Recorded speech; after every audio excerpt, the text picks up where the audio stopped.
Welcome. It's great to see you for yet another day of Bhagavad Gita Sadhana, approaching day 300. We are, as I record this, entering the month of October, which starts for us here in this hemisphere, maybe in your part of the world too, kind of the time of death. So in the northern hemisphere, we are moving into the fall and things are starting to die. You will be seeing things turning color shortly. Well, actually, there's some color over here and some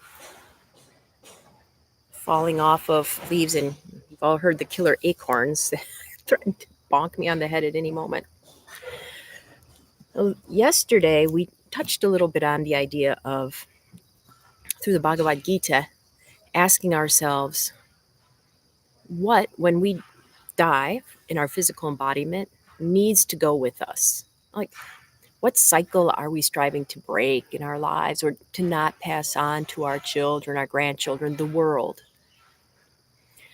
So we've already started thinking about death, and with the idea of Samatvam, of being able to look at the opposites, the perceived opposites of the world, and still be ourselves no matter what end of the opposite spectrum we find ourselves in, we're going to kind of look at the other perspective, which we often don't think about. So we've talked about what happens to us, Krishna's representation of birth, death, and everything in between, individual birth and death, cosmic birth and death, our pets' birth and death, our parents' birth and death. But we don't really think about the other. What about from death to birth? Which, by the way, is a book by Pandit Rajmani Tigunate, and it's got some good stories in it. From death to birth, we don't often think about very much because, at least in the tradition, I was raised in the religious tradition, once you die, it's eternity and you're there and you're happy forever with your harp, your wings. It's kind of seen that in that context, to me, it means death is like, you don't evolve anymore after that. You are who you are, you're good. Yeah, maybe you do get a little halo or glow or something, or get a good singing voice, but yeah, that's basically it. And one of the things that other traditions invite us to look at is the cyclical nature, that yes, we go from birth to death, but then also we often forget about this part. We go from death to birth, and what happens in there. So I'm going to invite you to consider that, and I will, especially with this season of honoring death. And by the way, before I read this, I am wearing black because we're celebrating a symbolic death of the moon. It's the new moon tomorrow, at least here where I am. And then right after that is Navratri, which is a festival celebrated 4 times a year, but twice publicly on the Indian subcontinent. And there are many ways it can be interpreted.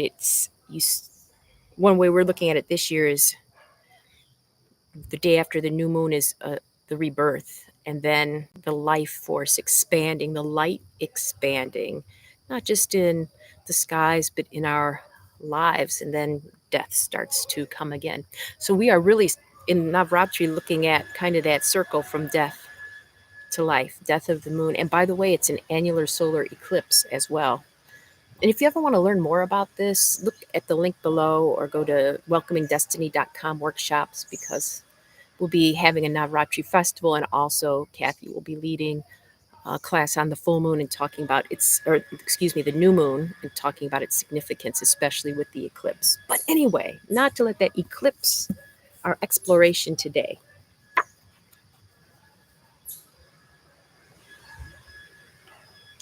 We're going to look today at verse 1034. If you have any of your Song of the Soul books, or you can listen, you can use any translation of the Gita that appeals to you. But this one, as I've mentioned, is in the meter of the original Sanskrit. You can hear the poetry.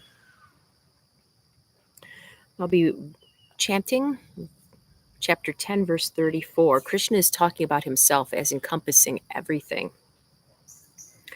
So he says, "And I am all devouring death, and the birth of all that will be.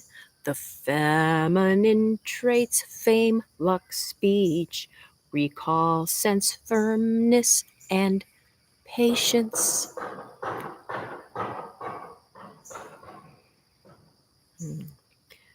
So here Krishna is talking about himself as representing the transition from death to birth, not just life from birth to death, but the other aspect of that. We'll focus on that today in our own practice, but I just want to let you know from my experience, the last couple lines, the feminine traits, fame, luck, speech. Well, for example, yes, luck is associated with Lakshmi, who is represented as the divine feminine. Speech is Sarasvati, another aspect of the divine feminine we celebrate in Navratri. But it doesn't mean it's strictly to those who are embodied or see themselves as female. It's actually, if you look at the language, those are feminine words. Just like Latin, Italian, a lot of the Romance languages have feminine and masculine words. So it's not that these are only limited to part of the human population, but they do get us in touch with that feminine energy that we'll be celebrating very soon. Okay. Oh, we're going to practice our pose, our single balance pose, once on each side. And we often focus on the pose. I'm going to ask you to focus. We're going to stay after the pose for a moment. The death of the pose as we wait for the birth of what comes next. And just see how that perspective might affect your experience. Oh, if you can hear it, there's roofers just down the street.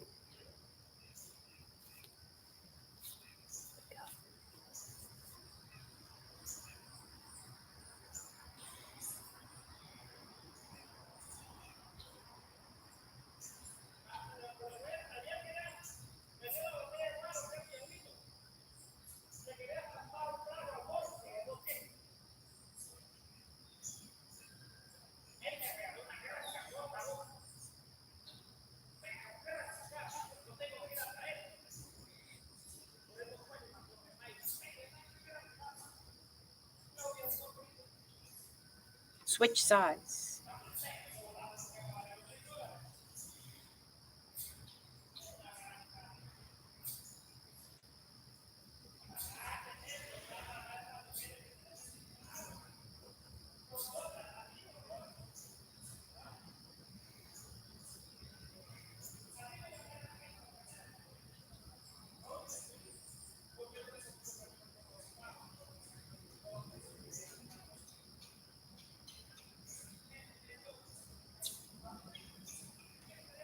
Let's take a pause after that before we go on to what comes next.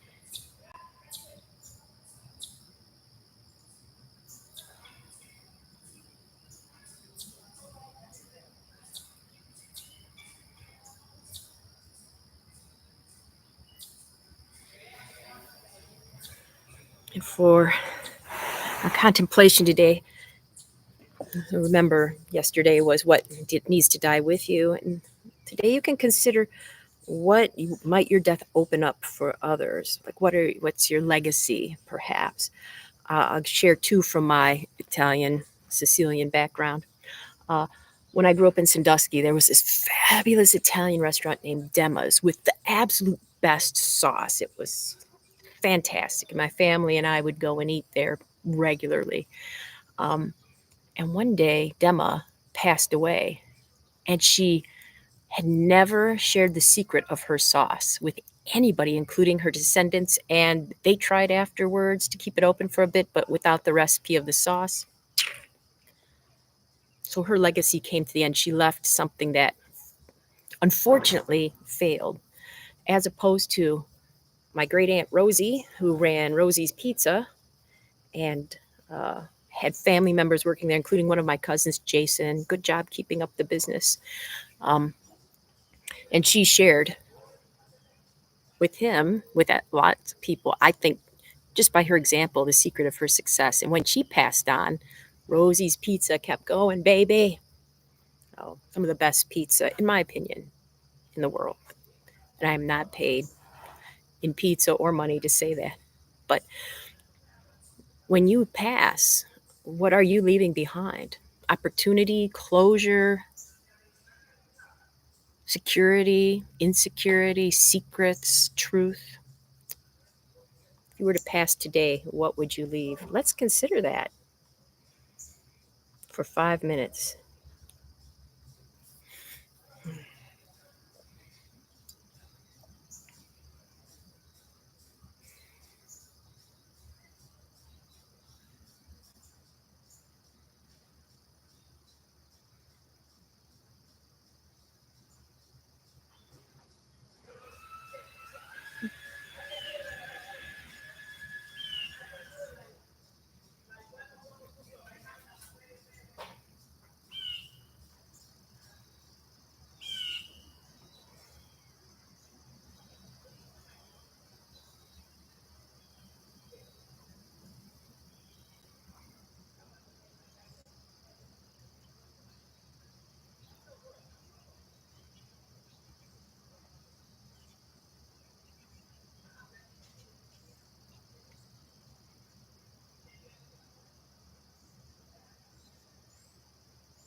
Welcome back.